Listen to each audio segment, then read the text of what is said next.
contigo quiero andar, oh Dios, tal como en pos de ti, mi temblorosa mano ten, tu voz ya calme el vaivén, las sendas por al transitar, Jesús, contigo quiero andar. No puedo solo andar, Señor, tormentas rugen en derredor, rodéame engaños mil, me acosa el enemigo vil. Oh, calma el borrascoso mar, Jesús, contigo quiero andar. Milagro ten, pues voy en paz, del mundo el mar dejando atrás, valiente seguiré tu luz, con la bandera de la cruz, espero en Sion poder entrar, Dios, yo contigo quiero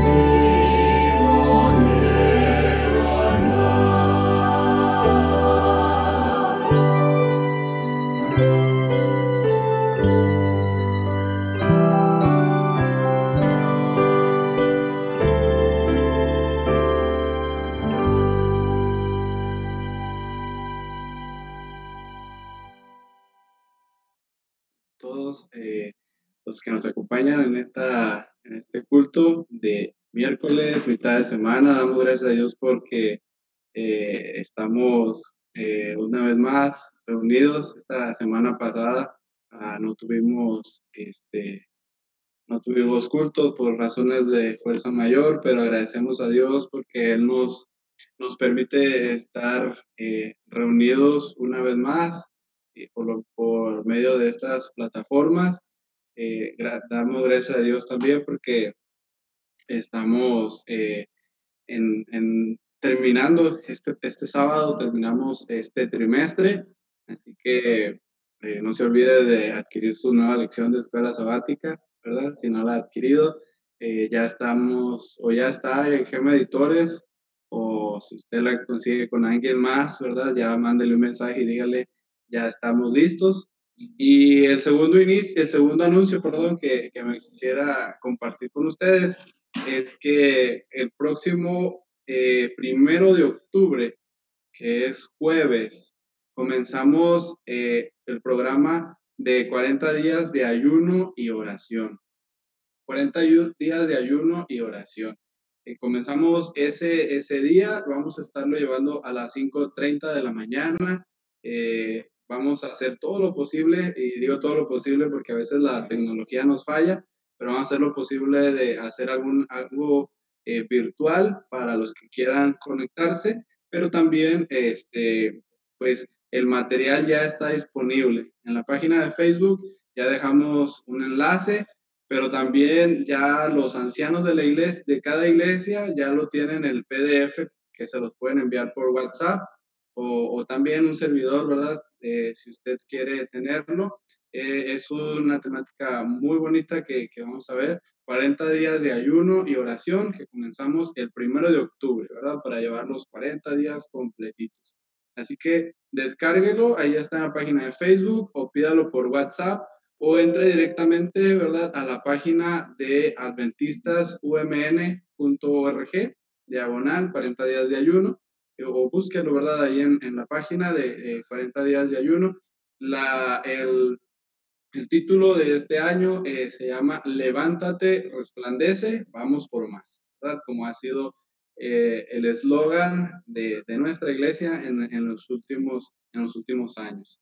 Entonces, no se quede sin ese material, no se quede sin recibirlo, sin buscarlo, pídalo, búsquelo y vamos a comenzar una jornada muy bonita de ayuno y de oración a través de este material. Ya están los manuales, busque el suyo para que podamos reunirnos juntos. Hoy también vamos a estudiar eh, las 28 creencias. Hemos estado estudiando las primeras 6. Hoy vamos en la número 7, que lleva por título La naturaleza del hombre. No vamos a hablar de la creación, sino quiénes somos nosotros, en qué tiene que ver el pecado, en dónde estamos, ¿verdad? Cada uno, nuestra naturaleza. Vamos a ver un poquito acerca del alma, del espíritu y todo eso que a veces confunde a la gente. Así que vamos a ver este tema, por lo cual les invito a inclinar su rostro y hacer una oración para comenzar. Oremos. Querido Dios y Padre eterno, te damos gracias, Señor, por la bondad que nos das de en este día reunirnos por el medio virtual de Facebook y de Zoom. Gracias porque hay hermanos conectados en ambos lugares. Queremos pedirte que tú nos acompañes, que nos bendigas, Señor, y que nos des sabiduría para entender el mensaje de esta hora. Te pedimos, pues, que tú nos acompañes con tu Espíritu Santo en cada uno de nosotros. Te lo pedimos en el nombre de Jesús. Amén. Bien, bienvenidos una vez más a todos los que nos acompañan. Vamos a estudiar las 28 creencias, en la creencia número 7 de los adventistas del séptimo día. Como ustedes saben, las primeras 6 hablan acerca del ser humano, acerca de la divinidad. Ahora comenzamos a hablar acerca de la doctrina del hombre, la naturaleza del hombre. Muchos hoy en día piensan y han dicho que el ser humano se ha originado a partir de vida animal. Por ejemplo, hay muchos que dicen que el ser humano fue creado por medio de la evolución, por medio de una gran explosión, que fue una bacteria que creció y luego fue haciéndose más complejo y más complejo. E incluso algunos cristianos han llegado a decir que Dios utilizó el proceso de la evolución para crear al ser humano. Y algunos incluso dicen, bueno, los días que se mencionan no son días, sino que son una parábola, ¿verdad? De días y de miles de años. Sin embargo, nosotros podemos entender que la Biblia no habla acerca de eso. La Biblia dice que Dios creó al hombre. Y dice la Escritura, hagamos al hombre. Esta palabra lo estudiamos cuando vimos la número 6 hace 2 semanas, que es Dios mismo que está diciendo, Dios Padre, Dios Hijo y Dios Espíritu Santo, que va a crear la raza humana. Entonces, el origen del ser humano, el origen de nosotros, nuestro valor está en que venimos directamente de la mano de Dios. Ahora, esto tiene muchas implicaciones. Lo primero es que Dios puso al hombre en una exaltada posición. Lo creó como el soberano a cargo del planeta después de Dios. Le dio la responsabilidad de estar a cargo de toda la vida animal. Pero, ¿quién es el hombre? Y es la pregunta donde mucha gente o muchas personas se dice, bueno, entonces, ¿qué es el ser humano? Según la Biblia, dice que Dios tomó del polvo de la tierra y sopló el aliento de vida. Yo estoy haciendo referencia a Génesis capítulo 2, para aquellos que quieran leer en su Biblia. Dice la Escritura que el capítulo 1 y el capítulo 2 dice que el Señor creó al hombre y sopló aliento de vida. Y eso lo hizo un ser viviente. Ahora, el ser humano, el ser humano es producto de dos cosas o de una unidad. La unidad de los elementos de la tierra, es decir, el polvo, y la unidad de el aliento de vida. Es decir, no es separado. Cuando el aliento de vida que emana directamente de Dios entra en un cuerpo, en el cuerpo de un ser humano, ese ser humano, la unión de esos dos produce un ser viviente. A veces la Biblia le llama un alma. Es decir, el alma no es el aliento de vida. El alma no es el cuerpo inerte, sino que es la unión de ambos, la unión de los dos, lo que produce un espíritu de vida, un ser viviente o un alma. No es por separado. Incluso ustedes pueden ver que a los animales también se les da aliento de vida. En Génesis capítulo 7, versículo 15 y versículo 22. Los animales también tienen el aliento de vida porque es exactamente la misma forma o la misma metodología de vida. Sin embargo, la diferencia es que el ser humano fue hecho no por la palabra. Ustedes ven que Dios dice y cree el agua, animales que anden en ella y de la tierra, produzca la tierra animales. Pero con el ser humano no es así, sino que Dios lo formó, dice la escritura, lo formó con sus manos y después sopló el aliento de vida. Esto quiere decir que el hombre es un alma viviente, pero el alma se entiende como la unidad, el alma viviente, la unidad del aliento que viene de Dios, el aliento de vida y el cuerpo que Dios crea, el cuerpo que Dios da. Sin ese aliento de vida, el cuerpo es simplemente polvo, dice la Biblia, polvo eres. Y sin el cuerpo, el espíritu, pues es de Dios, porque Dios es espíritu. No hay un ser viviente separado uno del otro, sino que es uno mismo. Esto quiere decir que la Biblia dice el hombre fue, es decir, llegó a ser un ser viviente. No es que el relato de la creación no nos dice que el hombre recibe un alma, no. Es decir, no hay algo que está separado del cuerpo que se le da, sino que cuando el aliento de Dios se une, forman el alma del hombre, el ser humano. De hecho, la palabra alma, si usted hace un estudio profundo de todas las veces en las cuales se menciona la palabra alma en la Biblia, se va a dar cuenta que en ninguna de esas veces se diga que es algo que está fuera del hombre. En realidad, todas las veces que se dice alma en la Biblia, se menciona como pues los sentimientos del hombre, la capacidad volativa, es decir, de tener voluntad del hombre. Y eso es como cuando se dice alma. En realidad es una forma poética en la cual los escritores bíblicos hablaban de la voluntad del ser humano. Entonces, la evidencia bíblica, que es una palabra hebrea que es nefesh y una griega que es suke o suche, como ustedes lo pueden ver en la presentación aquí en Zoom.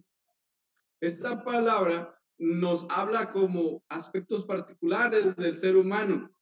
Y entonces esto nos dice que pues no hay que separado, que el alma está afuera, que el alma se sale de una persona o que andan almas. No es así. La Biblia dice que es una unidad y unidos forman un cuerpo que es indivisible, es decir, no se puede separar, porque en el momento en que eso se llegara a separar, dejan de existir uno uno y el otro, el cuerpo y el aliento de vida. Entonces no existe un alma que pueda estar fuera, sino que el alma es el ser humano con sus emociones, con sus sentimientos, con sus apetitos, con sus pensamientos. Separados no existe, por lo menos no es el alma del ser humano. Entonces, ¿qué es el espíritu? El espíritu es la misma palabra, pero en el Nuevo Testamento. De hecho, espíritu también significa aliento. Bien, cuando usted lea en el Nuevo Testamento y en el Antiguo también, la palabra espíritu viene de ruah o de neuma en el Nuevo Testamento, significa aliento. ¿Por qué se le llama espíritu o por qué se menciona espíritu? Bueno, normalmente cuando se dice espíritu, se menciona que es un individuo, ¿verdad? Normalmente es Dios cuando se menciona ese espíritu, o en el caso del Nuevo Testamento, pues es el enemigo, pero es un individuo con una personalidad. Sabemos que Dios no lo podemos encasillar en un cuerpo. Sin embargo, los ángeles sí tienen un cuerpo. El mismo Satanás sí tiene un cuerpo, por lo cual la Biblia le llama espíritus malignos. Pero esto es por su forma que ellos tienen, que ha sido dada por Dios en un principio cuando fueron creados perfectos y que también tienen la capacidad de tomar decisiones, la capacidad de pensar, la capacidad de tener sentimientos, y Dios en algún momento también sopló aliento de vida en ellos. Sin embargo, hay cosas en las cuales nos debemos de detener y no profundizar porque no conocemos y no podemos llegar a sacar una conclusión si somos todavía seres humanos mortales, que no llegamos a comprender las cosas celestiales. Sin embargo, la Biblia nos dice que no existe cuerpo sin alma o alma sin cuerpo, sino que son una sola cosa, es una unidad que no puede dividirse. Entonces, podemos decir que la Biblia considera que el hombre es una unidad. Ahora, entonces, la pregunta de muchos es, ¿y por qué la Biblia dice? Hay un versículo donde Pablo dice, mi espíritu, alma y cuerpo. Y hasta hay un canto, ¿verdad? Que cantan cuando hay bautismo. ¿Y por qué entonces dice mi espíritu, alma y cuerpo si estás diciendo que es una sola cosa y no hay separado? Bueno, muy, muy fácil de que nosotros podamos decirlo así o entenderlo. Pablo específicamente, cuando se refiere al cuerpo, pues no hay duda de que es el cuerpo, ¿verdad? Mortal. Pero cuando se refiere al alma o al espíritu, ¿a qué se refiere? Bueno, se refiere a las facultades o algunos le llaman la holística del cuerpo, es decir, las facetas. Dicho de otra forma, nosotros los seres humanos somos física, mental y espiritual, ¿verdad? Eso yo creo que todos lo sabemos, que el ser humano es físico, mental y espiritual. Bueno, pues es precisamente lo que está diciendo el apóstol Pablo. Física, el cuerpo, ¿verdad? Espiritual, espíritu, pues las cosas espirituales, y mi alma, pues es mis sentimientos, mis decisiones. Y el apóstol Pablo, entonces, cuando dice que él espera que Dios consagre y purifique su vida, está diciendo todo aspecto de mi vida, el aspecto mental, el aspecto espiritual, el aspecto emocional. Y sin duda que el cuerpo pues va unido en todo esto, en cada una de las dimensiones del ser humano.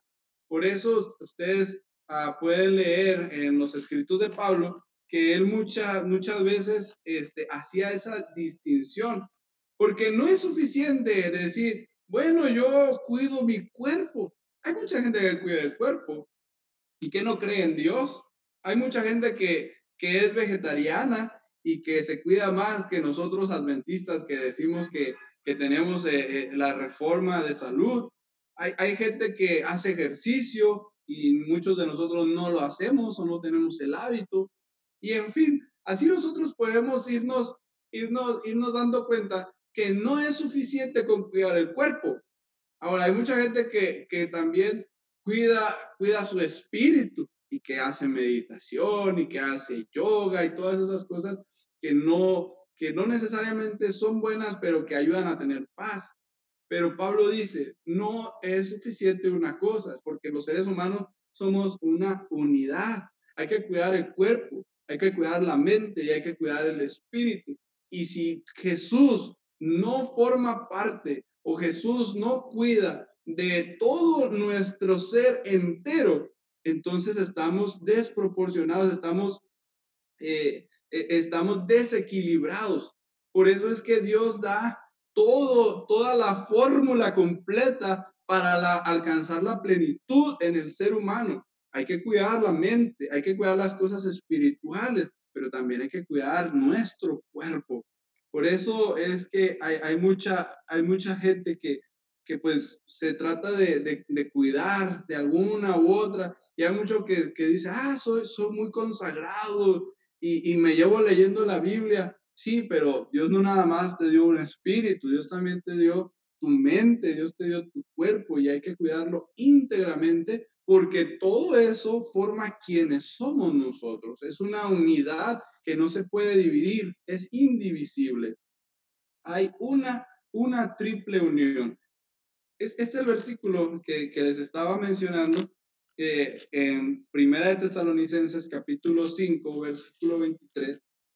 Quiero leerlo porque es muy claro. Dice, el mismo Dios de paz os santifique por completo todo vuestro ser, espíritu, alma y cuerpo, sea guardado irreprochable para la venida de nuestro Señor Jesucristo. Leí Primera de Tesalonicenses 5:23. El espíritu, dice aquí, se comprende como el principio superior de inteligencia. Y cuando se dice alma y se la distingue del espíritu, podemos entender cómo es la expresión de los instintos, de las emociones y de los deseos. Y el cuerpo, pues es claro. Es decir, Dios quiere ocupar cada espacio de tu vida, de tu ser entero, tu inteligencia, tus pensamientos, pero también tus deseos, tus instintos, tus emociones y por supuesto nuestro cuerpo quiere darnos salud. El cuerpo entonces es una unidad estrecha e indivisible que funciona uno al otro, ¿verdad? Cuando uno está enfermo, no puedes pensar, no puedes realizar tu tarea, tu trabajo adecuadamente. Cuando estás enfermo también es difícil estudiar o comprender las cosas espirituales, es difícil concentrarse. Así que si una parte de las dimensiones de nuestra vida, de nuestro ser, está deficiente, estorbará al otro, ¿verdad? Nosotros como seres humanos fuimos creados a imagen de Dios, a semejanza de Dios. Es difícil saber qué tan parecidos somos a Dios. A mí me gustaría decir que somos exactamente iguales a Dios. Sin embargo, dice la Biblia que a Dios nadie lo ha visto jamás. Moisés le vio la espalda, ¿verdad? Isaías lo vio sentado en el trono. Juan lo vio y pues parecía ser humano, pero no sabemos qué tan parecidos somos a él. Pero somos creados a imagen de él, a semejanza de Dios, y podemos saber que aunque no estamos completamente seguros, porque nadie ha visto a Dios jamás, pues sí somos iguales a él en que podemos amar a los demás, podemos tener una relación de amor con los demás, de comunión, ya sea en matrimonio o en amistad. Podemos tener una amistad profundamente buena y así como nosotros podemos relacionarnos con otros, también Dios se puede relacionar con nosotros mismos. También somos capaces de tomar nuestras propias decisiones inteligentemente, a pesar de que a veces no somos muy inteligentes o no ponemos toda nuestra inteligencia al tomar decisiones. Dios nos permite tomar las decisiones. Dios es tan bueno y es eh, tan nos da tanta libertad de tomar nuestras propias decisiones que no interfirió en la decisión de los ángeles que siguieron a Satanás. No interfirió en esa decisión. Permitió que ellos escogieran basado en lo que ellos creyeron. La decisión era muy fácil, ¿verdad? Creer la palabra de Dios o creer la palabra de Satanás. Y es lo mismo para nosotros. Dios nos dice, ¿está mi palabra o está la palabra del enemigo? ¿Cuál vas a creer? Y Dios nos da la oportunidad de tomar decisiones. Dios nos da también de ser mayordomos. Dios dijo, hagamos al hombre para que domine el mundo entero. Y entonces Dios nos dio la comisión de hacer una mayordomía plena de todo lo que tenemos. Y cada cosa que tenemos en nuestra vida, que tenemos en nuestra casa, somos responsables de qué hacemos con él.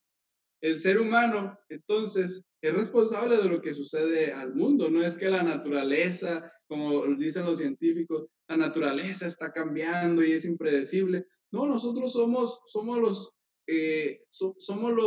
responsables. Cuando comenzó todo esto de encerrarnos en casa, ¿qué sucedió? Pues la naturaleza empezó a vigorizarse, empezó a bajar los niveles de contaminación. Es decir, nosotros somos responsables de eso. No es la naturaleza que está cambiando por un designio de Dios que diga, es que quiero, digamos, Dios mandar un huracán. No, el calentamiento que nosotros hemos estado haciendo del mundo provoca que el mar se caliente más y entonces los huracanes vengan con más poder, con más destrucción. Y hoy en día, la semana pasada, a los científicos se les acabaron los nombres para los huracanes en el Océano Atlántico. ¿Usted sabía eso? ¿Escuchó esa noticia? Y ya les está poniendo nombres de las letras del alfabeto griego. O sea, ya se les acabó. El último me parece que se llamaba Wilber. Y ahora una onda tropical, un huracán que no viene hacia acá, ¿verdad? Se fue hacia Estados Unidos, ya se llama Beta, que es la segunda letra del alfabeto griego. Y creen que todavía va a haber 9 más. Eso dice, va a romper los récords de toda la historia de la humanidad de huracanes en el Océano Atlántico. ¿Imagina usted? Y nosotros somos responsables de ello. Y eso lo único que nos está diciendo es que Cristo viene pronto a pedirnos cuenta de lo que estamos haciendo nosotros, de cumplir la voluntad de Dios. Cuando Dios nos creó, cuando Dios creó a Adán y Eva, los creó con una inmortalidad, pero una inmortalidad condicional. Esa inmortalidad estaba condicionado a la obediencia, a que ellos podían permanecer inmortales si permanecían leales a Dios. ¿Por qué era una inmortalidad condicional? Porque en ese momento ya había llegado el mal, ya había llegado el pecado al cielo y nosotros también éramos blanco del pecado, éramos blanco de Satanás. Entonces, Dios puso una condición. Sin embargo, el ser humano cayó en pecado y Dios tuvo que hacer algo especial por el ser humano. Tuvo que hacer que el ser humano tuviera digamos, una salida, una solución, porque el pecado entró y la naturaleza humana se trastornó por completo. Imagínense usted, Dios creó a Adán y creó a Eva perfectos, pero ellos cayeron en el pecado y las consecuencias fueron inmediatas. Su hijo asesinó al otro hijo. Y los hijos de sus hijos rápidamente se convirtieron en polígamos, en asesinos, de tal forma que al poco tiempo de haber sido creado el mundo, Dios tuvo que recrear a través del diluvio. Y la consecuencia fue tan grave que terminó la humanidad, terminamos crucificando y matando en la cruz a aquel que nos había creado. Imagínense usted, si no es que el pecado es nefasto, es terrible y tiene consecuencias terribles que nosotros podemos ver y palpar. El pecado, entonces, nosotros sabemos que es la infracción de la ley. El pecado también es cuando sabemos hacer lo bueno y no lo hacemos. Y también el pecado es cuando todo aquello que no proviene de la fe. Incluso la Biblia dice que es pecado no creer en Jesús, no reconocer a Cristo. El pecado, me regreso tantito, el pecado es todo esto que nosotros hacemos. Y cuando podemos leer estas definiciones que nos dice Primera de Juan 3:4, Santiago 4:17, saber hacer lo bueno y no hacerlo, y todo lo que no proviene de la fe, quizás nos podemos preguntar, bueno, y entonces, ahora sí que, ¿quién podrá ayudarnos? Porque todo es pecado. Y definitivamente el pecado está ha envuelto a la humanidad en pecado y culpabilidad. Sin embargo, nosotros podemos saber que el pecado no es algo que anda en la atmósfera, sino que es algo que ya está dentro de nuestro corazón. La Biblia dice que el pecado entró por Adán y todos, de Adán hacia ahora, compartimos la naturaleza pecaminosa. No hay persona que no nazca con pecado. David lo dice, ¿verdad? En pecado me concibió mi madre. Por eso, la pecaminosidad, nosotros nacemos con esa inclinación hacia el mal básica. Nosotros heredamos esa pecaminosidad. Aparte que a otras la imitamos, ¿verdad? Imitamos a nuestros padres. ¿Qué es más fácil, imitar lo bueno o imitar lo malo? Es más fácil imitar lo malo, ¿verdad? Es más fácil que un niño aprenda a decir malas palabras a que usted le enseñe a leer o escribir, ¿verdad? Es más fácil, es más fácil. Sin embargo, a pesar de la caída del ser humano, Dios ha dejado que no degrademos por completo, que no hay que el ser humano no esté corrompido por completo, si no ya nos hubiéramos destruido a nosotros mismos. Y entonces lo que Dios hizo es que desde el mismo principio de la caída, profetizó en Génesis 3:15 la redención y le dijo, de tu simiente saldrá uno que aplastará a la mujer. Les dio un pacto, les dio el evangelio. ¿Se dan cuenta que desde antes que existieran los evangelios o que viniera el Nuevo Testamento, ya estaba dando el evangelio? Los teólogos le llaman el protoevangelio o el primer evangelio, ¿verdad?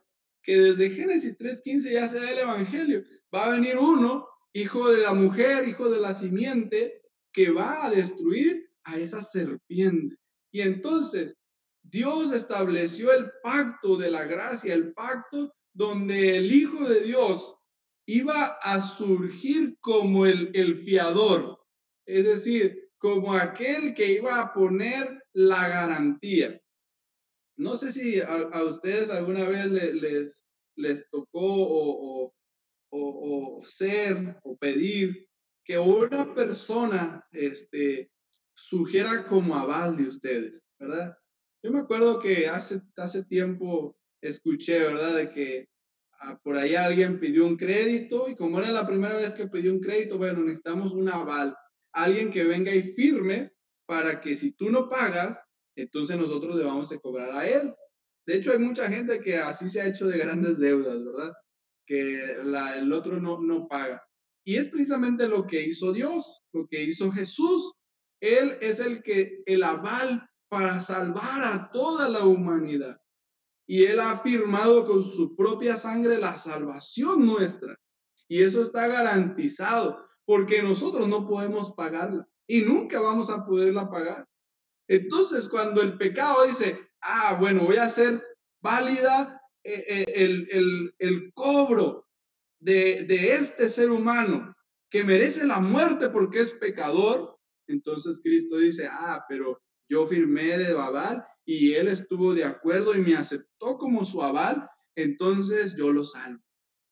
Por eso es que la salvación está al alcance de todos, pero todo aquel que acepta que Cristo sea su aval, sea su redentor, sea el que medie por él, porque Cristo es aquel que puede salvarnos, puede darnos a nosotros. Cualquier persona puede experimentar la promesa de la salvación si entonces se acerca a Cristo y hace un pacto con él.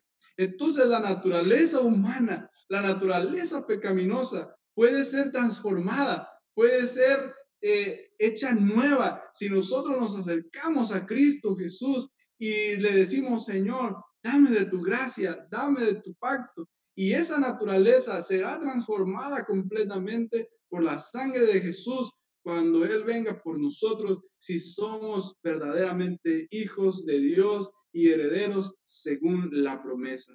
¿No les gustaría decirle, Señor, ayúdame a entregar por completo mi ser, mi espíritu, alma y cuerpo, para que tú la redimas, para que tú hagas el pacto conmigo y puedas transformar mi naturaleza y puedas ser el fiador, el aval de mi salvación? Si usted quiere decirle eso a Dios, le invito a que al orar, hacer esta oración, ore junto conmigo. Señor y Padre eterno, gracias, Señor, porque nos creaste. Y a pesar de que nosotros te defraudamos, pecamos, nos apartamos de ti, tú no nos has desechado, Señor, sino que has puesto tu vida misma por salvarnos. Ayúdanos, Señor, a que toda parte de nuestra naturaleza, de nuestra vida, nuestro espíritu, nuestra alma y cuerpo, sea llena por completo de ti, y tú los santifiques por completo, como dice Primera de Tesalonicenses 5:23.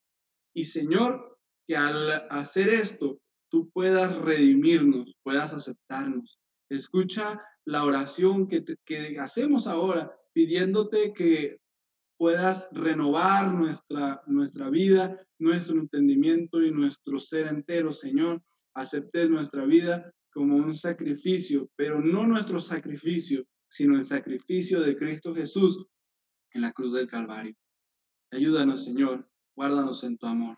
Te lo pedimos todo por los méritos y en el nombre que es sobre todo nombre, en el nombre de Cristo Jesús. Amén.